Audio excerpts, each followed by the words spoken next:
প্রথম প্রশ্ন হচ্ছে কোরআন তুমি এসেছো কার কাছ থেকে। দ্বিতীয় প্রশ্ন হচ্ছে তুমি এসেছো কার কাছে। আপনাদের কি মনে হয় যে কোরআনের কাছে প্রশ্ন করলে কি উত্তর দিতে পারবে? এর কি প্রাণ আছে, মুখ আছে?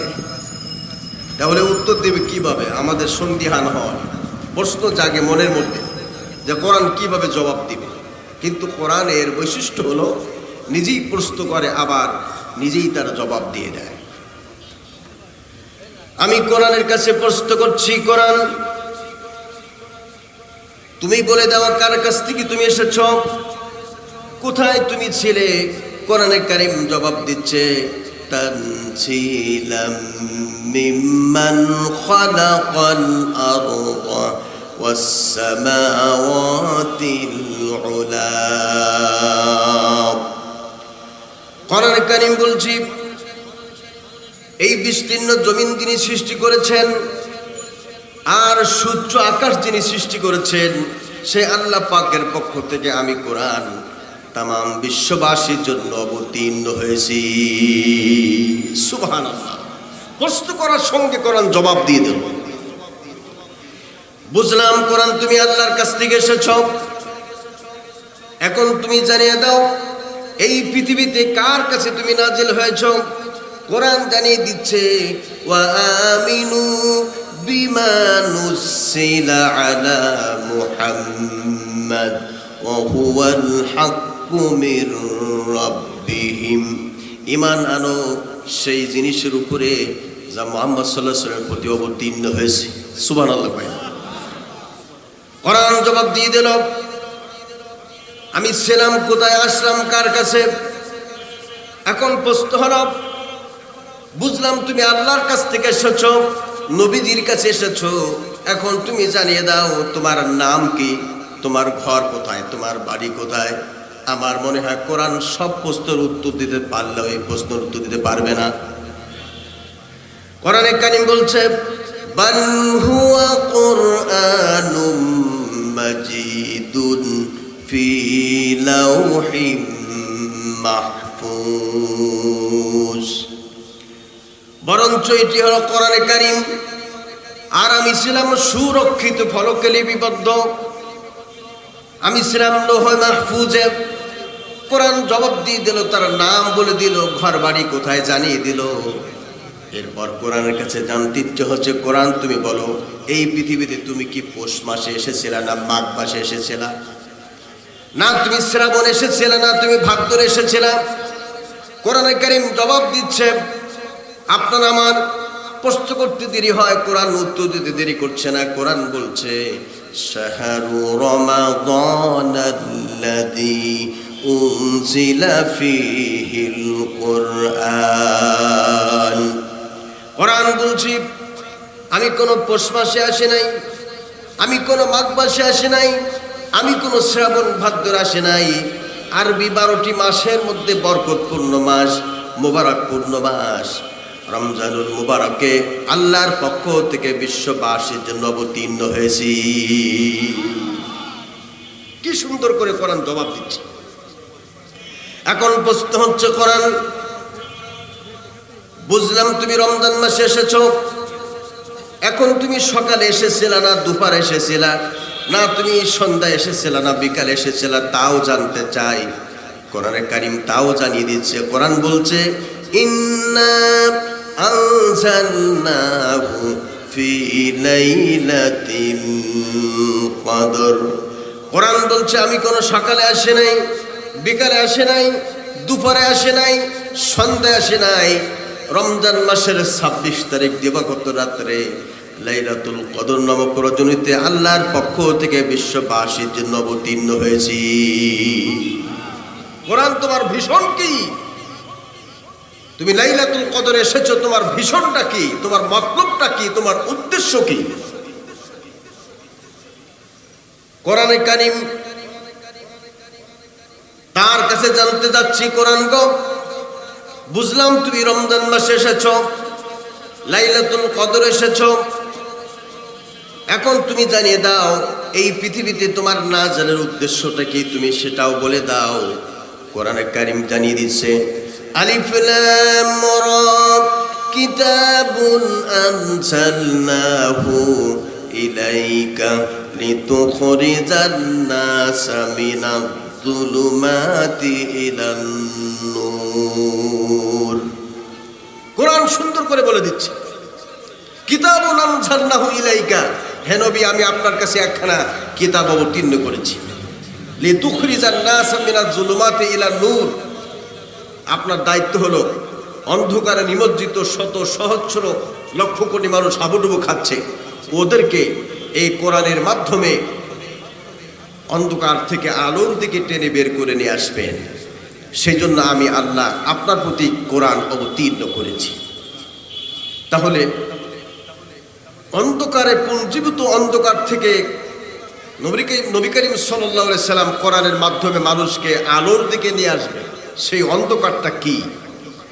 সে অন্ধকার মনে হয় আমরা এটা মনে করি, শাহজাদপুরে হয়তো এই কথাটা বিদ্যমান আছে কিনা আমি বলতে পারি না। এখন যদি ইলেকট্রিসিটি অফ হয়ে যায়, বিদ্যুৎ চলে যায়, আমরা যেমন বিদঘুটে অন্ধকারের মধ্যে অবস্থান করব, আল্লাহ তাআলা বুঝি ওই অন্ধকারের কথা বলেছেন। আপনাদের কি মনে হয়? আমার ভাইয়েরা, আমি আমার জীবনে একে একে 18টা তাফসীর গবেষণা করেছি। সমস্ত তাফসীর কারকরা এই আয়াতের ব্যাখ্যা করতে গিয়ে তারা লিখেছেন, আল্লাহ রব্বুল আলামিন যে অন্ধকারের কথা বলেছেন, অন্ধকার মানে হলো এই পৃথিবীতে মানুষের তৈরি করে যত হুকুম আছে, আইন আছে, কানুন আছে, আল্লাহর হুকুম বাদ দিয়া এই পৃথিবীতে মানুষের তৈরি করা যত মতবাদ আছে, আইন আছে, কানুন আছে, আল্লাহ তাআলা সেই আইন আর কানুনকে অন্ধকার বলে আখ্যায়িত করেছেন। আমার শাহজাদপুরের ভাইয়েরা, তাহলে জবাব দেন, যে অন্ধকারের কথা আল্লাহ বলেছেন, অন্ধকার হলো মানুষের তৈরি করা মতবাদ, লেনিন কালমার্ক্সের তৈরি করা মতবাদ, ডারউইনের মতবাদ, এটি হলো অন্ধকার। এখন জবাব দেন, আজ বাংলাদেশ শুদ্ধ তামাম পৃথিবী অন্ধকারে আছে না আলোর মধ্যে আছে? না, আপনার বুঝেন নাই, বুঝলে ভালো করে জবাব দিতেন। আমার ভাইয়েরা, শাহজাদপুরি ব্যবসার একটি মকাম। শাহজাদপুরি ছোট্ট মুদি দোকানদার থেকে শুরু করে, কাপড়ের দোকানদার থেকে শুরু করে, স্বর্ণকার দোকান পর্যন্ত, অফিস আদালত কোর্ট কাছারি, সিরাজগঞ্জের অফিস আদালত কোর্ট কাছারি, বাংলাদেশি রান্নাঘর থেকে শুরু করে জাতীয় সংসদ পর্যন্ত বর্তমান সব জায়গায় আলো আছে না অন্ধকার? কথা কি বুঝতেছেন নাকি? মানুষের তৈরি করা হুকুম মানে অন্ধকার। এখন অন্ধকারের মধ্যে যদি হাবুডুবু খাই আর আলোর সন্ধান যদি আমরা অনুসন্ধান করি, আলোর সন্ধান পাওয়া যাবে না। অন্ধকার থেকে বাঁচতে হলে আপনাকে আলোর রাস্তায় আসতে হবে। সেই আলো আল্লাহ পাক আমাদেরকে দিয়েছেন। আল্লাহ পাক বলেছেন, قد جاءكم من الله نور وكتاب مبين। এ বিশ্ববাসী, আমি আল্লাহর পক্ষ থেকে তোমাদের কাছে এসেছে আলো, তোমাদের কাছে এসেছে নূর, আর আমি আল্লাহ তোমাদেরকে একখানা কিতাব দিয়েছি।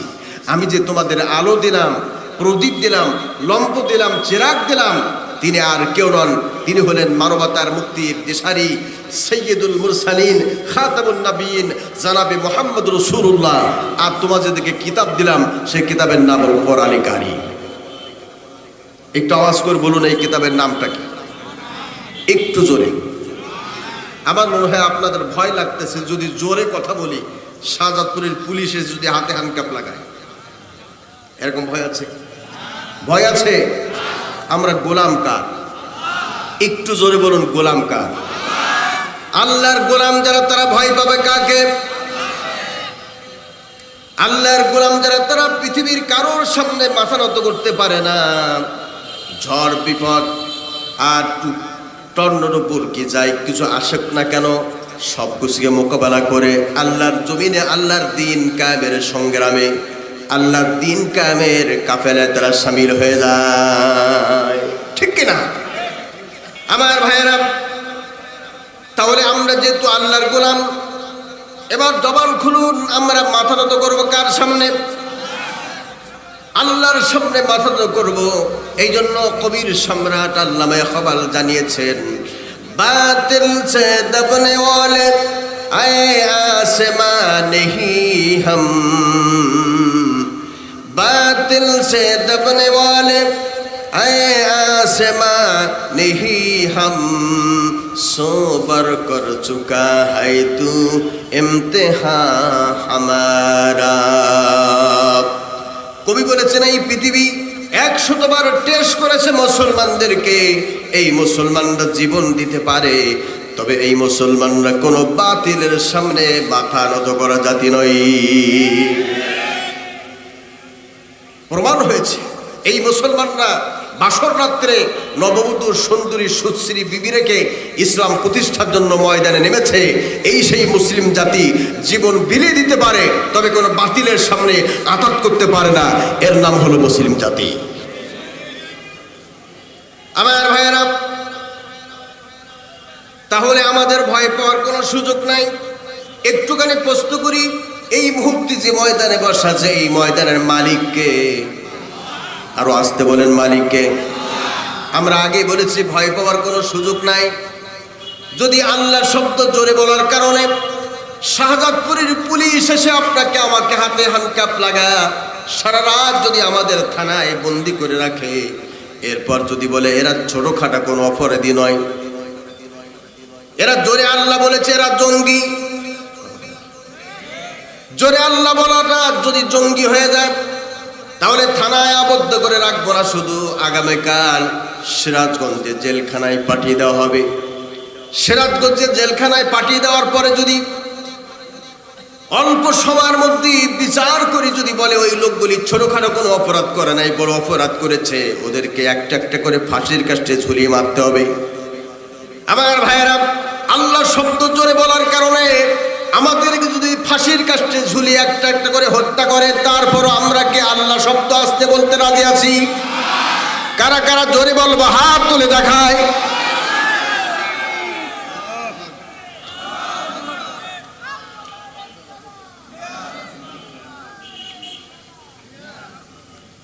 আমার ভাইয়েরা, এই জন্য একটু জোরে আওয়াজ করে বলুন, এই মুহূর্তে যে ময়দানে বসা আছি, ময়দানের মালিককে? একজনও বাকি থাকবেন না, এই জমিনের মালিক না। অনেকেই তো চেয়ারে বসে বলে আমি তো সবকিছুর মালিক। আমার ভাইয়েরা,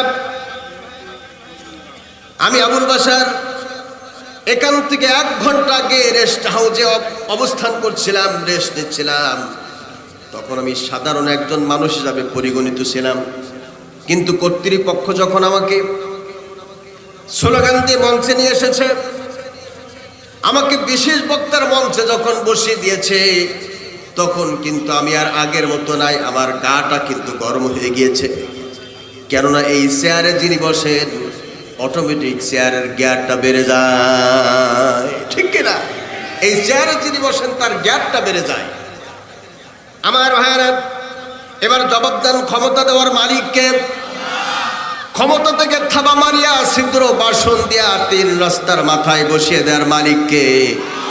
আল্লাহ তাআলা বলেন, উনজুর কাইফা কানা আকিবাতুল মুকাদ্দিবিন। তোমরা কি দেখো না যে আমি মিথ্যাবাদীদের সঙ্গে কি আচরণ করেছি? আমি ফিরাউনকে পানিতে ডুবায়া, কাদা খাওয়ায়া, পানি খাওয়ায়া, আমি তাকে শুটকি বানায়া মিশরের পিরামিডে রেখে দিয়েছি। ক্ষমতালোভী, স্বৈরাচারী, স্বৈর শাসককে আমি আল্লাহ পাক ঠিকই ফিরাউনের মতো শাস্তি দিয়া দুনিয়া থেকে বিদায়ের ঘন্টা বাজিয়ে দিব। এই ক্ষমতা আল্লাহর আছে কি নাই? আরো আসতে বলেন, আছে কি নাই? থাকলেও বুঝি আল্লাহ আগের থেকে কিছুটা দুর্বল হয়ে গিয়েছে। সারা দুনিয়া ব্যাপী ইসলামের বিরুদ্ধে, কোরআনের বিরুদ্ধে, তাওহীদের বিরুদ্ধে, হাদিসের বিরুদ্ধে, টুপি দাড়ি আর সুন্নাহর বিরুদ্ধে যে অপপ্রচার শুরু হয়েছে, তাতে করে আল্লাহ আগের থেকে অনেকটা দুর্বল মেরে গিয়েছে। রাত বেশি হলে যেমন আমাদের ঘুমে ধরে, আল্লাহ তো ঘুমিয়ে পড়ে। যারা আওয়াজ দিলেন না তারা কি মনে করছেন আল্লাহ না ঘুমায় পারেন কি করে? আল্লাহ কি ঘুমান? কোরআনে কারীম প্রমাণ করছি, আল্লাহু লা ইলাহা ইল্লা হুয়াল হাইয়ুল কাইয়্যুম। একটু বলুন আমার সঙ্গে, আল্লাহু লা ইলাহা ইল্লা হুয়াল হাইয়ুল কাইয়্যুম লা তাখুযুহু সিনাতু ওয়ালা নাওম। আল্লাহ হলেন তিনি যিনি ছাড়া কোনো ইলাহ নাই, উপাস্য নাই, আইনদাতা নাই, বিধানদাতা নাই। ঘুম তো দূরের কথা, কোন তন্দ্রাও যাকে স্পর্শ করতে পারেন না তিনি কে? আঙ্গুলটা উঁচু করে সোজা করে চিৎকার মেরে বলুন তিনি কে? তিনি আগেও যেমন আছেন এখনো তেমন, ভবিষ্যতেও তিনি আমাদেরকে। আরো জোরে বলেন তিনি কে?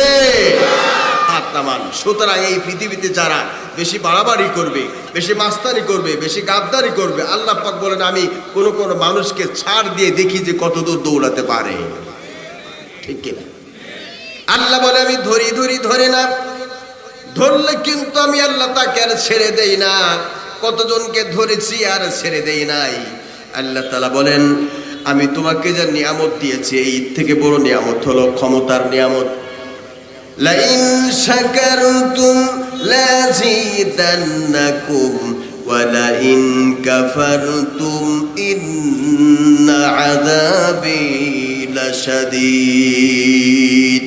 আমি যে নিয়ামত দিয়েছি, নিয়ামতের মধ্যে সবথেকে ফার্স্ট ক্লাস নিয়ামত হলো আবুল বাশার, তোমার মতো একটা ছোট্ট মানুষকে আমি আল্লাহ তাআলা এই কুরসিতে বসায় তোমাকে সম্মান দান করেছি। তোমার দায়িত্ব হলো তুমি 1 থেকে 1.5 ঘন্টা বক্তৃতা দিয়ে তোমার আসন তুমি ছেড়ে দিবে, অন্য আরেকজনকে সুযোগ করে দিবে। কিন্তু আবুল বাশার তুমি যদি মঞ্চে উঠে মনে করো আমি যখন একবার চেয়ারে বসতে পেরেছি এতদিন পর্যন্ত আমি কিন্তু চেয়ার থেকে আর নামবো না, তাহলে জনগণ তোমাকে স্লোগান দিয়ে বলবে এতদিন পর্যন্ত শুনেছি আবুল বাশার জিহাদি একজন আলেম, কিন্তু তার কাজে প্রমাণিত হয়েছে সে বিশ্ব বিখ্যাত একজন জালেম। আরো আসতে বলেন কথা ঠিক কি ঠিক না? আমার মনে হয় আমার খুলনার ভাষা বুঝতে কিছুটা অসুবিধা হচ্ছে। আপনাদের অসুবিধা হচ্ছে? আমার ভাইরা, এই সম্পর্কে আল্লাহ পাক বলেছেন মাসালুল্লাযীনা ইত্তাখাযু মিন দুনিল্লাহি আউলিয়া কামাসালিল আনকাবুত ইত্তাখাযাত বাইতান وَإِنَّ أَوْهَنَ الْبُيُوتِ كَبَيْتُ الْعَنكَبُوتِ لَوْ كَانُوا يَعْلَمُونَ। আপনাদের অসুবিধা হচ্ছে? খারাপ লাগতেছে? আমি কোরআন আলোচনা করছি, আমি কোনো কিচ্ছা কাহিনী আলোচনা করার অভ্যাস আমার নয়। আল্লাহর কোরআন থেকে যত বেশি কথা বলা যায় তত মানুষের মরা দিল জিন্দা হয়। ঠিক কিনা? সাপের কাহিনী, ব্যাঙের কাহিনী, শিয়ালের কাহিনী, এই সমস্ত কাহিনী শোনার মতো যুগ এখন আর নাই। যেহেতু এখন মানুষেরা মোবাইলে, ইন্টারনেটের যুগে এখন মানুষেরা নিজে ঘরে বসে কোরআন গবেষণা করছে। আর আল্লাহ তাআলা এই কোরআন বোঝা মানুষের জন্য সহজ করে দিয়েছেন। ঠিক কিনা? আল্লাহ তাআলা বলেন ওয়ালাকাদ ইয়াসসারনাল কুরআনা লিয-যিকরি ফাহাল মিন মুদ্দাকির। আল্লাহ তাআলা বলেন আমি কোরআন বোঝা তোমাদের জন্য সহজ করে দিয়েছি, অতএব কোন কোন ব্যক্তি আছে কোরআন বুঝতে চায়, আমি আল্লাহ রব্বুল আলামিন কুদরতি হাত দিয়ে তাকে কোরআন বুঝায় দিব। আমার ভাইয়েরা, আল্লাহ পাক বলছেন মাসালুল্লাযীনা ইত্তাখাযু মিন দুনিল্লাহ, আমাকে বাদ দিয়ে যারা অন্য কাউকে অভিভাবক রূপে গ্রহণ করে নিয়েছে তাদের দৃষ্টান্ত হলো মাকড়সার ঘরের মতো। ইত্তাখাযাত বাইতান ওয়া ইন্না আওহানাল বুয়ুতি কাবাইতুল আনকাবুত। মাকড়সা ঘর বাঁধে, লক্ষ্য করেন মাকড়সা ঘর বাঁধে কোথায়? আপনি আগামীকাল লক্ষ্য করবেন যে আমাদের ঘরের কোনায় যেখানে কোনো আলো ঢোকে না, বাতাস প্রবেশ করে না, ওখানে গিয়ে ঘর বাঁধে। আর মাকড়সা এমন আরসিসি দিয়ে, ভীম কলম দিয়ে মাকড়সা ঘর বাঁধে। মাকড়সা মনে করে আমি এমন কায়দায় ঘর বেঁধেছি, একবার যদি ঘর বাঁধার পরে ঘরে উঠতে পারে এতদিন পর্যন্ত আমি ঘর থেকে নামবো না। আল্লাহ তাআলা বলেন, এই পৃথিবীতে যত ঘর আছে সমস্ত ঘরের ভিতরে মাকড়সার ঘরটা হলো সব থেকে দুর্বল ঘর। কথাটা কার কথা? আরো আসতে। এবার জবাব দেন, আমার আল্লাহ কি মাঝে মাঝে দু একটা মিথ্যা কথা বলেন নাকি? আল্লাহ তাআলা নিজে বলছেন, ওয়ামান আসদাকু মিনাল্লাহি কিলা, আমি আল্লাহর থেকে মহাসত্যবাদী আর কে থাকতে পারে? তাও সুবহানাল্লাহ করেন। আল্লাহর থেকে মহাসত্যবাদী আর আছে? জোরে বলেন, আছে? আল্লাহ যেমন সত্যবাদী, আল্লাহর কোরআনও তেমন সত্য। আর নবী করিম সাল্লাল্লাহু আলাইহি ওয়াসাল্লাম বলেছেন, মান ক্বালা বিহি সাদাকা, কোরআন থেকে যেই কথা বলে সেই শুধু সত্য কথা বলে। কোরআন বাদ দিয়া যত নেতা মঞ্চে দাঁড়িয়ে আঙ্গুল ঘুরিয়ে যতই বক্তব্য দিক না কেন, তার বক্তব্যের ভিতরে হাজার মিথ্যা কথা সংমিশ্রণ রয়েছে। শুধুমাত্র যে ব্যক্তি কোরআন থেকে কথা বলে সেই শুধু সত্য কথা বলে। ওয়ামান আমিলা বিহি উজরা, আর যে ব্যক্তি কোরআন আমল করবে আল্লাহ তাআলা দুনিয়াতে তাকে পুরস্কৃত করবেন, আখিরাতেও পুরস্কৃত করবেন। আখিরাতে কি পুরস্কার দিবেন? আল্লাহ পাক বলেন, কোরআন আমল করার কারণে আমি আল্লাহ কিয়ামতের দিন তার কোনো বিচার করব না, বিনা বিচারে বিনা হিসাবে আমি আল্লাহ তাকে জান্নাত দিয়ে দিব। আমার ভাইয়েরা,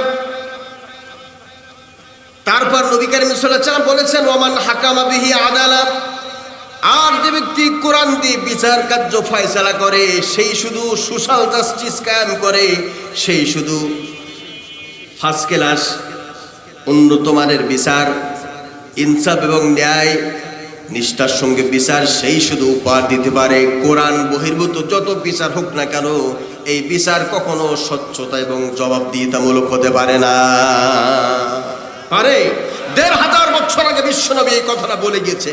আজ কথাটা বর্তমান বিজ্ঞান তা অ্যাকসেপ্ট করেছে, গ্রহণ করেছে যে ১৫০০ বছর আগে বিশ্বনবী যে জীবনে কখনো বিজ্ঞান আকারে লেখাপড়া করেন নাই, সেই নবী যা বলে গিয়েছেন তা অক্ষরে অক্ষরে পরিপূর্ণ হয়েছে। আল্লাহু আকবার। আমার ভাইয়েরা, তাহলে আল্লাহ তাআলা মিথ্যা কথা বলেন না। আল্লাহ তাআলা নিজেই বলছেন, এই পৃথিবীতে যত ঘর আছে সব থেকে দুর্বলতম ঘর হলো মাকড়সার ঘর। এই মাকড়সার ঘর ভাঙার জন্য পুলিশ, র্যাব, চিতা, কোবরা, যৌথ বাহিনী, কোনো বাহিনীর দরকার হয় না। শুধু দক্ষিণ দিক দিয়ে ফিরফির করে সামান্য একটু বাতাস হবে, এই বাতাসে ঘরটা ভেঙে চুরমার হয়ে যায়। আল্লাহ তাআলা বলেন, আমাকে বাদ দিয়ে যারা অন্যায়ভাবে জোর করে, জুলুম করে, অবিচার এবং অন্যায়ের মাধ্যমে যারা ওই চেয়ারকে কামড়ায় ধরে রেখেছো, আল্লাহ তাআলা বলেন, মাকড়সার জাল যেমন ঘর যেমন ভেঙে চুরমার হয়েছে, আমার গোলামেরা যদি একটা দিনের জন্য সময় পায়, একটা দিনের জন্য সুযোগ পায়, সেদিন ওদের ঘরকে ভেঙে চুরমার হয়ে যাবে। কোথায় পালাবে? পালানোর জায়গা পর্যন্ত খুঁজে পাবে না। কথাটা কার কথা? আরো জোরে বলুন, কথাটা কার কথা? আল্লাহর কথা যদি দায়িত্বহীন ভাবে বলা না যায়, এরকম তাফসীর মাহফিল দিয়ে লক্ষ লক্ষ টাকা খরচ করে কোনো লাভ নাই, এত বড় বক্তা দাওয়াত দিয়ে কোনো লাভ নাই। সুতরাং আল্লাহর জমিনে সব কথা বন্ধ হতে পারে, আল্লাহর কোরআনের কথা বন্ধ হতে পারে না। আল্লাহর কোরআনের কথা যদি কেউ বন্ধ করতে আসে, ওর দাঁত ভাঙা জবাব শাহজাদপুর সিরাজগঞ্জের মানুষেরা দেবে। প্রস্তুত আছে কারা কারা? তুই হাত উঁচু করে দেখার।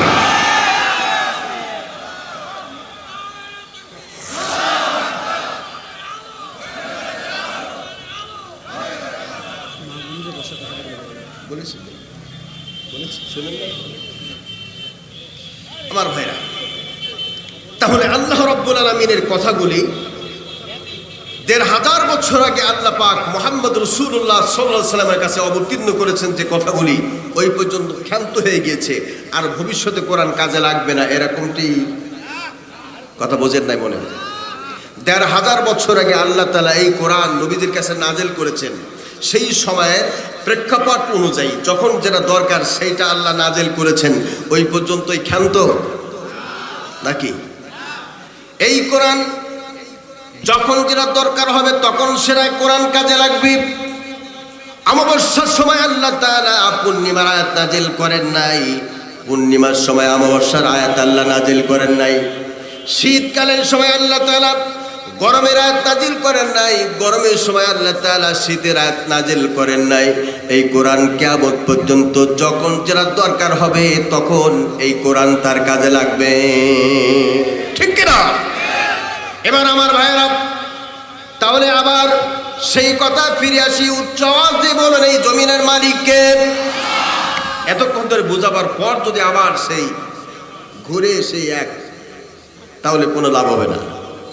জবান করে বলুন জমিনের মালিককে, আসমানের মালিককে, হায়াতের মালিককে, মৌতের মালিককে। আপনাকে আমাকে রিজিক দান করেন কে? আপনাকে আমাকে আসমান থেকে পানি বর্ষণ করেন কে? আল্লাহ তাআলা বলেন আল্লাযী জাআলা লাকুমুল আরদা ফিরাশাও ওয়াস সামাআ বিনাআ ওয়া আনজালা মিনাস সামাই মাআন فأخرج به من الثمرات رزقا لكم فلا تجعلوا لله أندادا وأنتم تعلمون। আল্লাহ তাআলা বলেন আমি তোমাদের জন্য জমিনকে বিছনার মতো করে দিয়েছি আর আসমানকে বিনা খুঁটিতে আমি আল্লাহ ছাদের মতো করে দিয়েছি। এবার আমার শাহাদাতপুরের ভাইরা জবাব দেন, আসমানের কোন জায়গায় খুঁটি আসেনি? আন্দাজে কইলেন আছে? এই বিনা খুঁটিতে আসমানকে খাড়া করে রেখে দিয়েছেন কে? সে আল্লাহ বলছেন বান্দার এত কিছু বানালাম, আসমান বানালাম, জমিন বানালাম, তোমাকে কত সুন্দর করে বানালাম। আল্লাহ তাআলা বলেন আমি তোমাকে এত সুন্দর দুটো চক্ষু দিয়েছি, এত সুন্দর দুটো হাত দিয়েছি, চলার জন্য পা দিয়েছি, অক্সিজেন গ্রহণ করার জন্য আমি আল্লাহ নাক দিয়েছি, আবার খাদ্য খাবার গ্রহণ করার জন্য আমি আল্লাহ মুখ দিয়েছি। একটুখানি কথাটা ডিপলে ভাবুন, আমাদের যে চক্ষু আল্লাহ তাআলা দিয়েছেন, এই চক্ষু দুটো যদি আমাদের গর্তের মধ্যে না দিয়ে যদি খরসল্য মাছের মতো যদি আমাদের কপালে আল্লাহ ফিট করে দিতেন, তাফসীর মাহফিল শুনে যখন বাড়ির দিকে রওনা দিব, হঠাৎ করে রাস্তায় বিদ্যুৎ নিভে গেছে, বিদ্যুৎ অফ হয়ে গিয়েছে, আপনি চলছেন বাড়ির দিকে চলছেন, হঠাৎ করে সামনে একটা কারেন্টের খুঁটির খাম্বা বেঁধে গেছে, খরসল্য মাছের মতো আপনার কপালে চোখ, এই চোখ গিয়ে খুঁটির সঙ্গে এমন জোরে গিয়ে টাচ করলে আপনার চোখ দুটো বাষ্ট হয়ে গেল। আল্লাহ তাআলা বলেন বান্দারে আমি তোমার চোখ দুটো খরসল্য মাছের মতো করে কপালে লাগাই দেই নাই, আমি আল্লাহ